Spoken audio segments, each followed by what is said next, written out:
Saya tahu bahwa banyak para pelaku bisnis yang kemarin masih menunggu pemilu, wait and see. Karena agak khawatir dengan politik yang memanas menjelang pelaksanaan pemilu. Tetapi sekarang, alhamdulillah, pemilu berjalan dengan lancar, masyarakat berbondong-bondong ke TPS juga dengan riang gembira.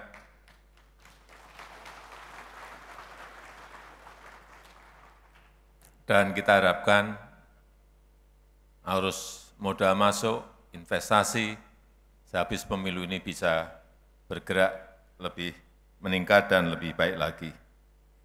Tapi kita melihat bahwa geopolitik global masih tetap kurang baik, kurang kondusif. Kita lihat perang juga masih berjalan di Ukraina, di Gaza, tetapi yang paling penting politik negara kita, politik dalam negeri kita stabil. Dan pastinya ini melegakan para pelaku industri keuangan dan membangkitkan industri keuangan yang semakin kokoh untuk mendukung pertumbuhan ekonomi yang inklusif dan berkelanjutan. Saya senang tadi mendengar apa yang disampaikan oleh Bapak Ketua OJK mengenai resiliensi industri keuangan. Di tingkat permodalan perbankan mencapai 27,69%, ini di atas negara-negara di kawasan. Kredit perbankan juga masih bisa tumbuh di double digit, di 10,38 year on year. Ini juga sudah di atas level pra-pandemi. Dan ekonomi Indonesia juga tumbuh masih sangat baik, yaitu 5,05%. Inflasi juga terkendali, terjaga di 2,57%. Cadangan devisa kita masih di 145 billion US dollar. Neraca dagang kita juga surplus 36 billion US dollar atau kira-kira 570 triliun rupiah. Current account deficit kita juga surplus di 0,16%. Saya kira angka-angka seperti ini yang harusnya kita optimis terhadap ekonomi Indonesia di tahun 2024. Tapi tetap harus hati-hati, tetap harus waspada. Karena ekonomi global yang berubah sangat cepat, disrupsi teknologi yang masif terus terjadi. Tadi saya sampaikan geopolitik juga masih belum jelas, akan selesai kapan, akan kemana.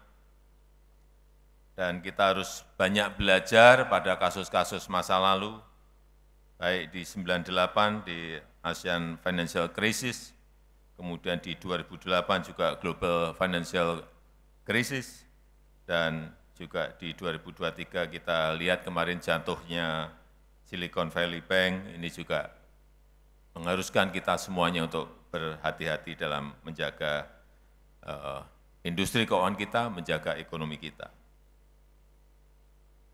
Kita harus juga menjaga ekonomi agar inklusif dan berkelanjutan.